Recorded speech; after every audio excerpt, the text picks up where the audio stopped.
सच्चिदानंद सद्गुरु साईनाथ महाराज की जय। ओम साई राम। मित्रों, आज का ब्लॉग आप समस्त बंधु बांधवों के लिए विशेष लाभकारी और कल्याणकारी, क्योंकि आज के ब्लॉग में आप सभी बंधु बांधवों के लिए, साईं परिवार के लिए एक विशेष उपाय लेकर के आए हैं, जिसके माध्यम से आपके घर परिवार में जो अथक प्रयास करने वाले युवा बच्चे हैं, जिनको जॉब की तलाश है और जॉब मिल नहीं पा रही है, योग्य होते हुए असफल हो जाते हैं, या जिनके परिवारों में धन के लिए प्रयास हो रहा है, बिजनेस कर रहे हैं, नौकरी में सफलताएं नहीं मिल पा रही हैं, प्रमोशन नहीं हो रहा है, घर परिवार का जो माहौल है वो पैसों के बिना छिन्न भिन्न हो जाता है। तो ऐसे परिवारों में अथक प्रयास के बावजूद अगर सफलताएं, धन लक्ष्मी नहीं आ पा रही है, बच्चों को सफलताएं नहीं मिल रही हैं, बिजनेस घाटे में चल रहा है, तो आखिर इसका कारण क्या है, ये सोचना चाहिए।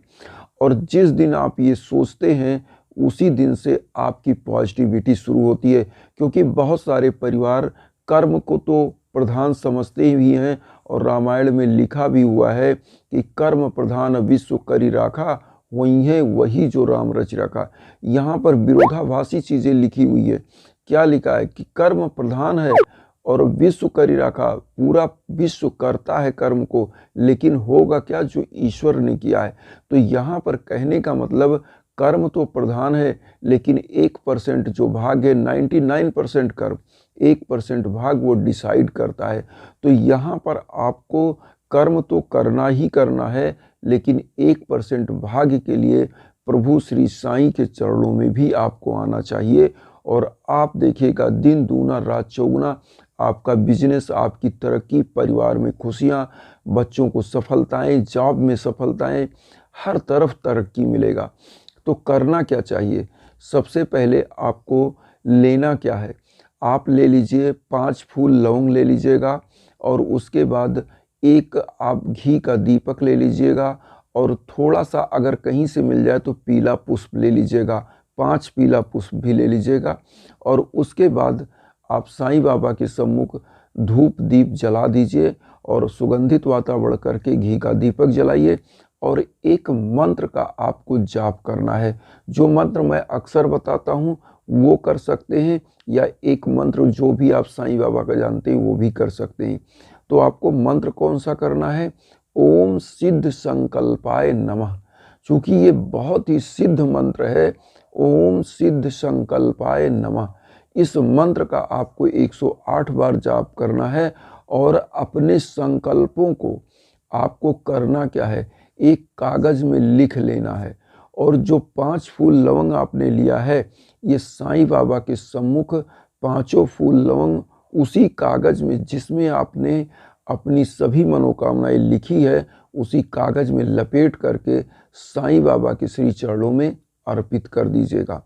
अब यहाँ पर आपको करना क्या है, जब साईं बाबा की श्री चरणों में अर्पित करेंगे तो आपको 7 बृहस्पतिवार इस उपाय को करना है।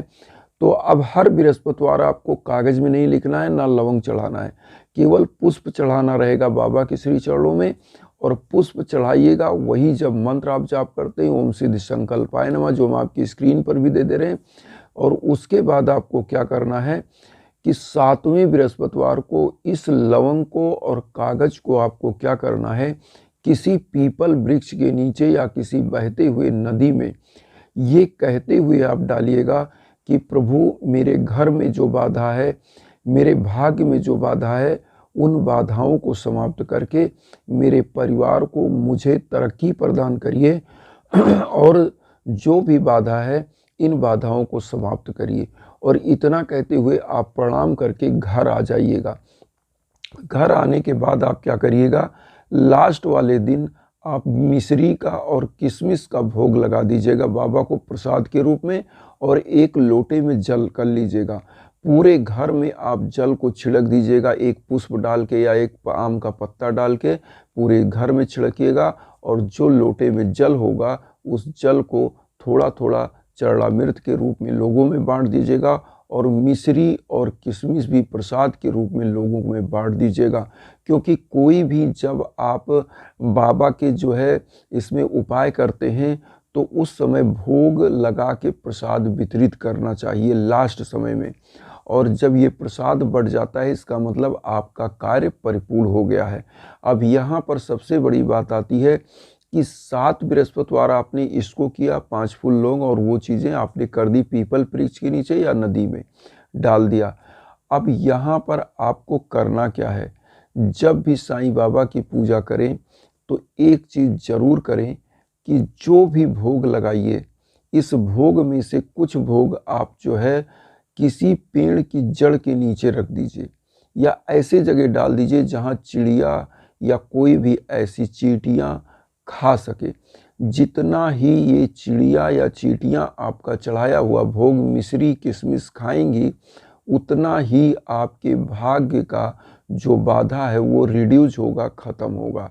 और ये आपको जब भी आप पूजा करें तभी करना चाहिए, क्योंकि मैंने बार बार बताया कि बाबा के श्री चरणों में आप तिलक चंदन करिए उन्हीं के श्री चरणों में लगाने के बाद, और ये उपाय आप करिए। अपने छत पर कहीं थोड़ी सी मिश्री रख दीजिए, थोड़ा सा किशमिश 2 दाना रख दीजिए और किसी पेड़ के नीचे अगर रख सके तो रख दीजिए, क्योंकि ऐसी मान्यता है कि राहु केतु और इस प्रकार के जो आपके मतलब क्रूर ग्रह होते हैं, अगर आप कुंडली में बिलीव करते होंगे तो ऐसे ग्रहों को शांत करने के लिए अगर आप जल में या कहीं ऐसे जगह पर जहाँ चींटियाँ या चिड़िया खा सकें इन प्रसादों को, तो उससे आपको बहुत ही लाभ प्राप्त होता है और जीवन खुशियों से भरा हो जाता है।